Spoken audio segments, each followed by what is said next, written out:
जी सत श्री अकाल सारिਆਂ ਨੂੰ स्वागत है ਤੁਹਾਡਾ ਸਾਡੇ चैनल ਤੇ।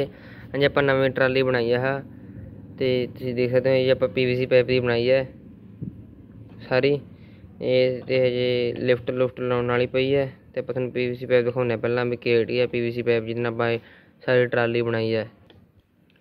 आ सी जो कि PVC पाइप जिस दे नाल आप ट्राली बनाई है। अज की मोटाई देख सकते हो तो इसमें आप कटिंग करके गैस से आप सीधी करके ना शीट बना के फिर बनाई है ट्राली। तुम देख सकते हो ये आप छोटी बनाई है एक मॉडल साइज़ की, पर मॉडल साइज़ तो वड्डी है क्योंकि देख सकते हो कितनी वड्डी है क्योंकि आप बंपर सने में ट्रैक्टर कवर करदा कराया हुआ है।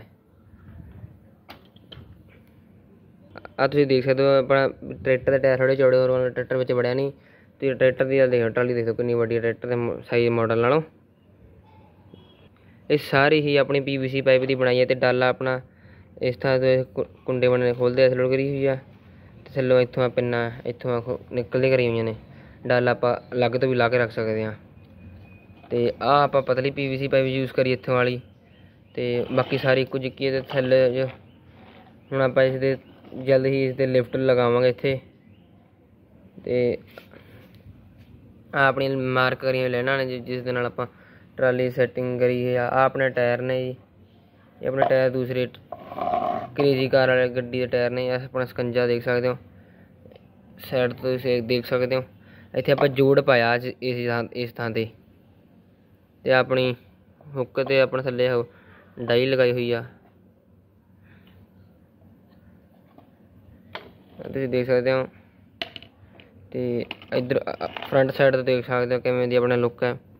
तो जो आप वाइट वाइट है ये अपनी M सील है जो अपना वाइट वाइट फिल्म लगती है हाँ चीज़ ये सारी आप M सील है। अभी साइडा ये डेकोरेशन करने वाली है हजे तो इस आप लाइट्स भी बहुत जल्दी लगावांगे डाउन साइड थल्ले इत्थे इस जगह ते देख सकते हो।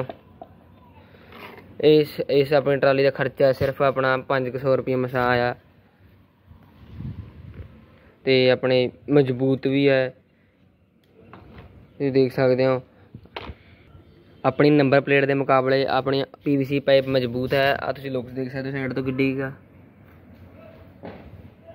हजे आप इसकी डेकोरेशन करने वाली साइडा से पत्तियां कट करके लाने वाली ने तो पिछों डाले पत्तियां लाने वाली ने तो इस कलरिंग कलर नहीं कराया हुआ देख सकते हो थल्लों हिस्सा किवें दा।